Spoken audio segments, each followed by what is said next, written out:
मेरे प्रिय भाइयों और बहनों, मसीह यीशु के पवित्र नाम से आप सभी लोगों को मेरी ओर से बधाई हो। अब तक परमेश्वर ने हमें चलाया है और आगे भी हमें चलाने के लिए सामर्थ भरा है। यह है नवंबर 12वां तारीख भी परमेश्वर हमें चलाने वाला है।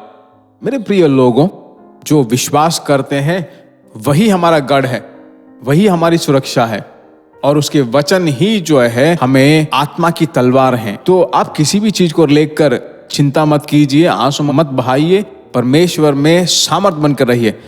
आज Jesus meets YouTube family, GPS Robinson Facebook family, आप सभी लोगों के साथ मिलकर आपसे बात करना, परमेश्वर के द्वारा दिए गए भविष्यवाणी के वचनों को आपसे बांटना बहुत आनंद की बात है।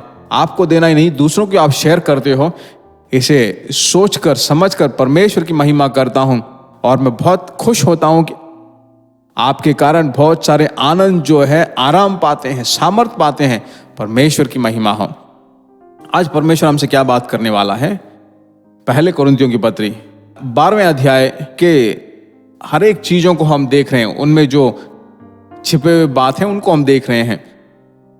12वें अध्याय के 10वें वचन में, और किसी को भाषाओं का अर्थ बताना, भाषाओं का अर्थ बताना, यह जो बहुत ही आशीष भरा एक अनुग्रह की बात है। मेरे प्रिय भाइयों बहनों, पहले कोरिन्थियों की पत्री 14वें अध्याय के 13वें वचन में भी हम बताया गया है कि जो अन्य भाषा बोले और तो वो प्रार्थना करे तो उसका अनुवाद भी कर सकें। जब हम आत्मा में भर कर प्रार्थना करते हैं तो अन्य भाषा में बोल बोलकर हम प्रार्थना करते हैं। वह भीतरी व्यक्ति को जो है सामर्थ बनाता है, उसे धैर्य मिलता है, एक आराम उसे मिलता है कि नहीं? उसी समय इस विशेष अनुग्रह के वरदानों में एक बात है, अन्य भाषाओं का अर्थ बताना, उसकी व्याख्या करना। साधारण रूप से अन्य भाषा को पाए हुए सभी लोग आत्मा में भरकर जब अन्य भाषा में बोलते हैं तो वह परमेश्वर की बड़ाई करना है, परमेश्वर की आराधना करना है। पर अन्य भाषाओं का अर्थ बताना जो है वह आत्माओं का वरदान जो है उनमें से एक है। आशा करता हूं कि आप समझ गए होंगे। साधारण रूप से जब हम भाषा बोलते हैं, परमेश्वर की बड़ाई करते हैं, परमेश्वर की स्तुति करते हैं, परमेश्वर से बात करते हैं, पर भाषाओं का अर्थ बताना जो है, उसका इंटरप्रिटेशन करना, वो एक गिफ्ट है। तो मैं आपसे क्या बोलने की प्रेरणा पा रहा हूं, इन अनुग्रहों को जब परमेश्वर से आप मांगोगे, परमेश्वर निश्चय रूप से आपको देगा।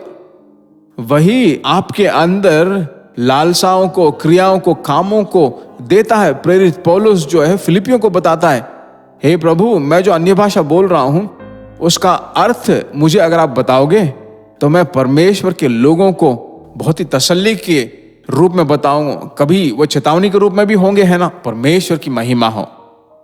मेरे प्रिय लोगों, एक जगह में सभी आत्मा में भरकर अन्य भाषा में बोल रहे थे, तो वहां पर उद्धार न पाया हुआ एक व्यक्ति उस सभा के पीछे बैठे हुए थे। जो कुछ भी लोग अन्य भाषा में बोल रहे थे उसकी मजाक उड़ा रहे थे। जो कुछ भी वो बोल रहे थे चिल्ला चिल्ला कर बोल रहे हैं कह के उनकी मजाक कर रहे थे। अचानक वहां पर एक सेवकाई करने वाली एक स्त्री जो है वहां पर तुरंत अंग्रेजी में बोलने लगी। वह स्त्री बिल्कुल अंग्रेजी नहीं जानती थी, तो अचानक वो अंग्रेजी में बोलने लगी। उस इंग्लिश का अर्थ जो वो समझ नहीं पाई, तुरंत डर गए। परमेश्वर उन्हें चेतावनी दे रहा था, तुम जो है परमेश्वर की आत्मा की निंदा कर रहे हो। तुरंत दोनों जो है वहां पर घुटना टेक कर चिल्लाकर परमेश्वर के हाथ में अपने आप को समर्पित करने लगे। ये सच्ची घटना है। तो इसलिए यह इन आखिरी दिनों में जो परमेश्वर पूछिए कि हे परमेश्वर मुझे वो अनुग्रह दो, तो परमेश्वर निश्चय रूप से आपको देगा। अभिषेक में भर भर कर मैं प्रेम से आपको कह रहा हूं, थोड़ा समय आप ले लीजिए और अभिषेक में जाकर प्रार्थना कीजिए। प्रतिदिन पवित्र आत्मा के साथ आप चलिए। आज भी आप चलने लगोगे। प्रार्थना करते हैं, प्यारे प्रभु यीशु के नाम से तेरे बच्चों को तू अनुग्रह देने वाला है, इसीलिए नवंबर 12वें तारीख को यह बात मेरे मन में आपने रखा है सभी लोगों के ऊपर, बच्चों के ऊपर तेरा अनुग्रह उनके ऊपर रहे। आज पूरा दिन जो कुछ भी वो काम करते हैं उस पर तेरा हाथ उनके ऊपर रहे, परमेश्वर की शांति उन पर रहे। यीशु मसीह के नाम से हम मांगते हैं, आमेन। परमेश्वर की महिमा हो। God bless you. प्रिय भाइयों और बहनों, आशा करते हैं कि यह संदेश आपके लिए आशीष का कारण बना होगा, और ऐसे संदेशों को सुनकर आशीष पाने के लिए जीसस मीट्स मिनिस्ट्री नामक हमारे YouTube चैनल को सब्सक्राइब करें, और प्रार्थनाओं और सलाह के लिए हमें संपर्क करें। हमारा फ़ोन नंबर 9841252836 और 7299546363। Email gpsrobinson@hotmail.com। परमेश्वर आपको आशीष दे।